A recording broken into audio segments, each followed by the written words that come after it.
Parashat Béchala, dans la paracha, on a lu cette semaine tous Shnemicha Vechat Targum sur la parashat Aman, la paracha du manger céleste qui est descendu du ciel. Kadosh Baruch Hu, il dit que il a entendu les tournois des béné Israël, les plaintes des béné Israël, et il va leur donner à manger. Il dit que dans l'après-midi, ils mangeront de la viande, et le soir, ils se rassasieront, et le matin, ils se rassasieront de pain. Donc on voit d'ici, Rachid dit que la satiété vient par le pain, la pâte, mais pas la viande. La viande, c'est juste un repas, mais qui ne rassasie pas. Et ensuite, il leur a envoyé la rosée. Sur cette rosée, il a envoyé, dans tout le désert, il a envoyé quelque chose de très fin, mercouspas, qui était granuleux, comme ça, des grains, et dag, quelquefois à la harez. Il a envoyé ce qu'on appelle le man, une espèce de nourriture étrange qui descend.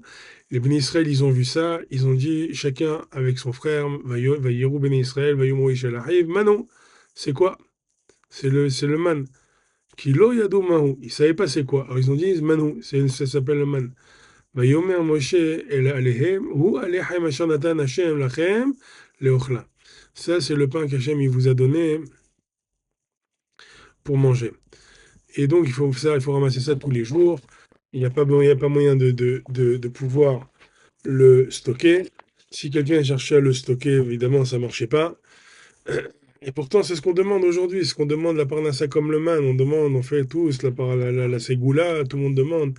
Mais en fait, c'est complètement antinomique avec ce qu'on vit aujourd'hui. C'est-à-dire que aujourd'hui, on est dans une politique, dans un état d'esprit de vouloir stocker, amasser, engranger, prévoir, mettre le maximum de trucs de notre côté. Il faut réfléchir, faire des tableaux, des prévisions, de demander, de voir des choses pour la vieillesse, pour après la mort, pour après le Olam pour après Trayet Amitim. Il faut mettre de l'argent de côté, nous, Bekitso. Ma cher avec le man. Ma cher avec le man. Le man, c'est tous les jours, ça tombe. Demain, on ne sait pas ce qui tombe. Celui qui demande c'est quoi, Chaser Amana, Omer Agmara. Celui qui demande demain qu'est-ce qu'on va manger, alors il a peu d'Emouna. Vous imaginez quelqu'un, il dit, mais qu'est-ce qu'il sait pas, il a plus rien, il ne sait pas demain qu'est-ce qu'il va manger. Il a zéro dans les poches, zéro dans le frigidaire, zéro dans le congélateur. Et il dit demain, mais qu'est-ce qu'on va manger demain? Je sais pas quoi faire demain à manger. Vous imaginez, vous dites à une femme, il n'y a rien, zéro. Alors quoi? Demain, on verra. Bon, on verra. On verra. Voilà, le man. Et les gens, ils prient, ils demandent, ils disent, ouais, c'est super, ces goûts-là, on va faire ces goûts-là. C'est ça que tu veux vraiment? Qu'est-ce que c'est que cette nourriture? On voit que les Israéliens, ils sont pas contents d'Afka de la nourriture du man. Ils ont souffert de ça. Comment quelqu'un, tu vas lui dire quoi? Tu lui prépares pas une maison, l'avenir, il faut construire, mettre de côté et faire des choses. Vite, faire fructifier, avoir du pif. Il y avait tellement de gens qui avaient du pif, qui voulaient prendre plus. Et ça a pourri, tout a pourri. Ça a pourri, ouais, ça a pourri.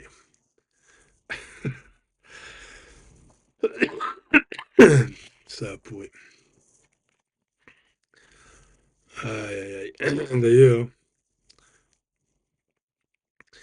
ça a pourri. L'homme, il cherche sans arrêt à avoir plus pour pouvoir se rassurer. Pourtant, le man, c'est tout l'inverse. Le man, c'est une nourriture qui est très fine. Pas fine dans le sens physique, dans un sens très spirituel. Marqué Dag Mehouspas. C'est granuleux. Mehouspas, une gématria de Remah. Valeur numérique 248, comme c'est écrit dans la Gemara, dans Masechet Yoma, Daf Ain He, Amoud Bet. Je crois que c'est Resh Lakish. Non, c'est Rabbi Yohanan. Mahloket Rabbi Resh Lakish et Rabbi Yohanan, ils cherchent à savoir qu'est-ce que ça veut dire Mechuspas. Resh Lakish, il dit chez Nimoah al Pasiad, c'est ça s'effaçait dans les mains. Et Rabbi Yohanan, il dit non, c'est que le man, il s'effaçait dans le corps. Il s'intégrait complètement dans le corps. Comme il s'intégrait complètement dans le corps, il disparaissait, il était intégré dans le corps sans avoir des excréments. Tout était intégré dans le corps parfaitement. D'ailleurs, c'est Méanienne, c'est ce Inyan là. Donc, ce qui dit que Messachar, il dit que c'est 248, c'est la même valeur numérique que Merkouspas. C'était tellement d'A qui est marqué dans la Gemara, dans ma Sechet Yoma Dafaïne, que c'était tellement d'A, c'était tellement fin, c'était Nivla Berema Hevarim. Mais c'était pas une finesse physique. C'était pas une finesse physique, c'était une finesse spirituelle. Ça veut dire quoi? Elle donnait la puissance de voir chez l'autre son intériorité. Toute la vie de l'homme, c'est de voir l'extériorité, à quoi il ressemble, comment il est, il paraît comment. C'est très important. Mais savoir l'intériorité, plus que ça est dit, le Bnei ça permet de savoir la profondeur de sa pensée. On voyait la profondeur du Ben Adam. Ça veut dire quoi? Et d'ailleurs, c'est pour ça que les Bnei Israël, ils disent Vayomu et Shelahiv Manhu. Ils ont dit chacun à leur frère Manhu. Manhu, en araméen, man, ça veut dire c'est qui? C'est pas c'est quoi, c'est qui? Comme qui? Il dit Manhu, Manhu, et cette Mishnah, elle est comme qui? Cette Braïta, elle est comme qui? Cet enseignement, il est comme qui? Alors, on dit pareil, Manhu, c'est qui celui-là? Ça veut dire quoi, c'est qui celui-là? C'est qui? C'est ton frère, c'est ton copain, tu le connais. Comment tu le connais pas? Non, tu le connais pas. Tu sais pourquoi? Parce que maintenant, c'est un autre Ben Adam. Soit ce Ben Adam, il a augmenté dans son limoud, et donc comme il a étudié, qu'il a fait tous ses spekim de limoud, c'est devenu un autre Ben Adam. Donc c'est plus le même Reuven, Shimon que tu connaissais hier. C'est un autre Ben Adam. Il a une ma'ala, les ma'ala mima shaya etmol. Kol yom, il changeait. Et le man, il permettait à l'autre non seulement de comprendre qu'il avait changé, et celui qui l'avait mangé lui-même, qui avait changé, lui-même, il voyait sa pnimiout, il voyait la pnimiout des autres, il avait une main là qui lui permettait de grandir et de voir encore plus les choses, et en profondeur, et connaître chaque, chaque pensée de chaque copain, et de savoir exactement qui était son copain et à quel niveau il était. C'est très difficile de vivre comme ça, on vit dans le jugement, on vit dans la vérité, c'est insupportable. C'est insupportable. Mais si on réfléchit en vérité, qui peut supporter une chose comme ça? Vous imaginez quelqu'un, il voit vraiment. Mais moi, je ne supporterais pas qu'on voit vraiment la manualité, savoir être gamin. Je suis nul en Torah, je suis nul en tout ça, et pourtant, je fais soi-disant, mais bémet, ça veut dire, si quelqu'un il voit ça, je vais avoir honte. Ça, c'est très dur de vivre comme ça. C'est pas évident. On peut comprendre après que les Ben Israël, ils ont rouspété sur le man, en disant, c'est pas possible de vivre comme ça. C'est Dax, c'est Merhouspas, c'est c'est c'est c'est trop fin, c'est trop fin, c'est quelque chose de beaucoup trop fin. Quand on mange des choses gasses, on devient gasse. On est ce qu'on mange, a dit l'Agmara. Donc si quelqu'un il mange une vache, alors c'est une vache. Quelqu'un qui mange du bœuf, alors c'est un bœuf. Quelqu'un qui va manger de l'âne, c'est un âne. Quelqu'un qui mange un cochon, c'est un halouf. Pshuto kemashmao, il devient lui-même un halouf. Il devient gasse, il devient, à l'inverse, il devient épais. Mais pas épais seulement physiquement, on parle pas de grosseur, obèse, pas obèse. C'est pas ça le sujet, on s'en fout de ça complètement. On parle vraiment dans le caractère, dans l'être, dans le nefesh. Dans son sang, il devient mamash, lui-même épais. À l'inverse, et donc il peut plus étudier, il peut plus prier. Sa vie, c'est quoi? C'est d'amasser. Il faut qu'il amasse, qu'il gagne, qu'il soit plus intelligent que l'autre, plus malin, et qu'il gagne plus d'argent, et qu'il protège son avenir, et sa maison, et son patrimoine. Parce qu'il n'y a que ça, il y a que ça, il y a que ça, c'est quoi? Il devient lui-même une vache. Elle fait quoi la vache? La journée, elle mange, elle voit les trains passer. Alors elle mange cachère, zenachon, aval ma tachlit shelo.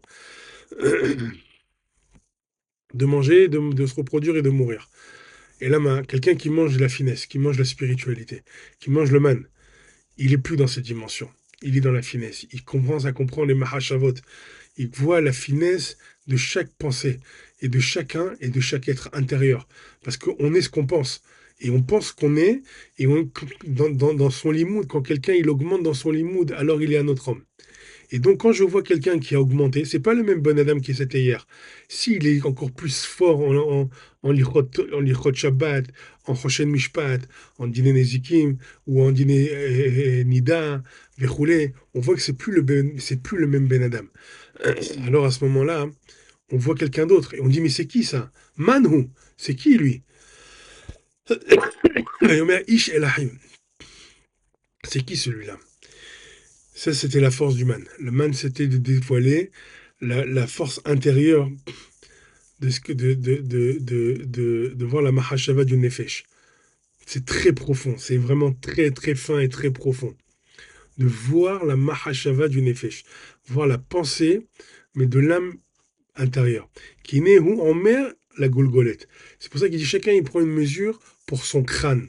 Mazé, pour son crâne, qu'est-ce que ça veut dire ça? Il prend une mesure, on va dire, c'est par tête de pipe, on va traduire ça aujourd'hui. Mais c'est pas vrai. La vraie traduction, c'est de prendre ça pour le crâne.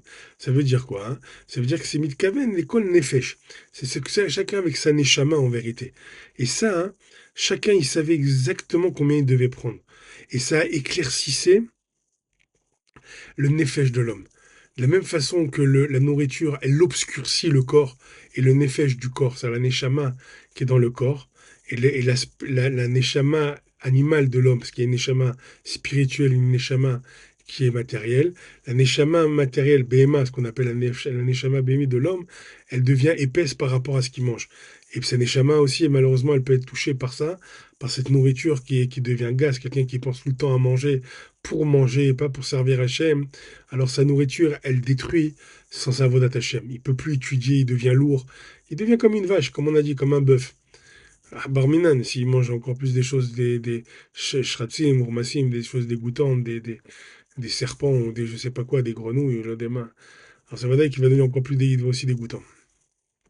D'ailleurs, à d'écart que le Shevet Moussar, il dit que si quelqu'un, par exemple, il a une mauvaise pensée en voyant une femme goya et jolie, il va vouloir faire des choses avec elle dans sa tête, il a des mauvaises pensées, alors il doit penser à ce qu'elle mange, comment elle est arrivée à devenir comme ça, qu'est-ce qui a alimenté cette chair, et en pensant qu'elle a mangé du lapin, du singe, des grenouilles, des amas, des trucs dégoûtants, hein. Alors, c'est de comprendre que cette chair-là, elle est constituée de ça. Et le man, c'est la finesse. Dak, fort.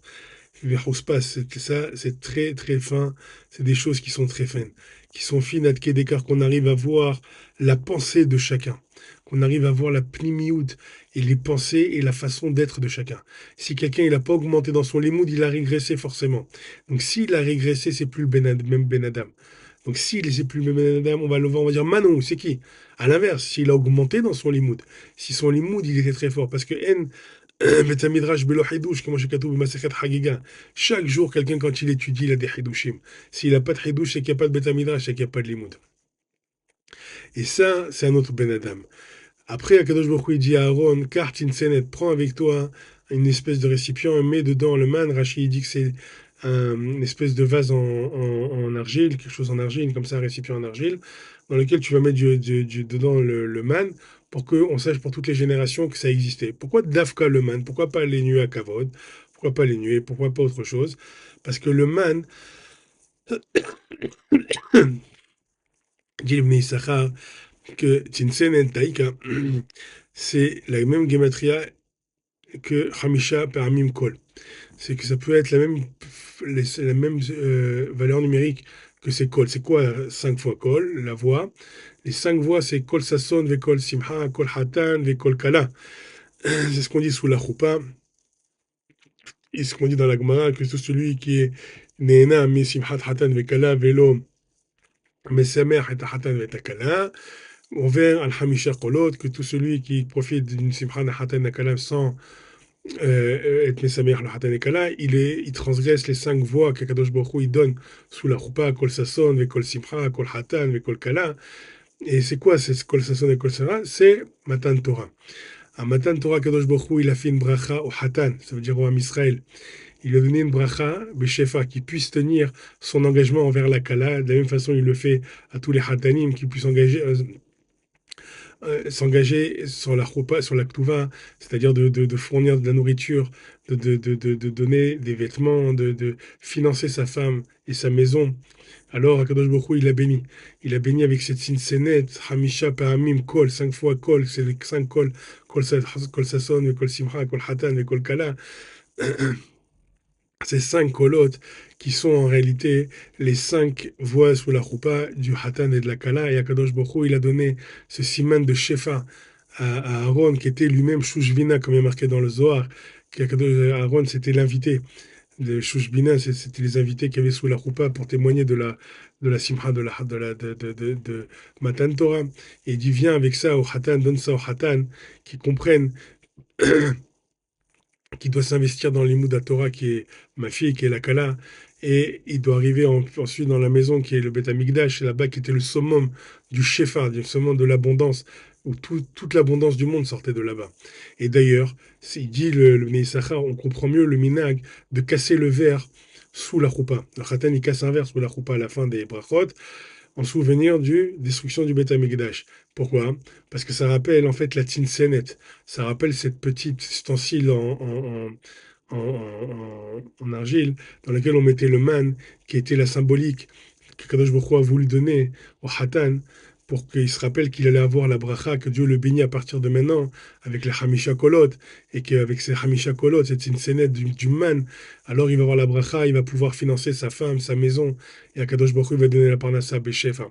Et aujourd'hui qu'on n'a plus le Beth Amikdash, alors on casse ça pour dire à Hachem, mais on n'a plus ça, on n'a plus cette scénette, on n'a plus le man, on n'a plus le shefa du Beth Amikdash. On voit bien qu'il y a une crise économique. Mais afilo achi, Akadosh Baruch Hu, iskelanu b'shefa bracha, revacha v'atzlacha b'chol ma'aseh yadenu. Akadosh Baruch Hu, il va donner à chacun d'entre nous shefa bracha, une parnassa b'shefa, b'kalut, b'nahat, עד שבעזרת השם נזכה השפע האמיתי של בית המקדש שייבנה בעזרת השם היום, מחר, מיד, בעזרת השם, במהרה בימינו, ושנזכה את השפע הגדול והאמיתי של בית המקדש בעזרת השם במהרה בימינו.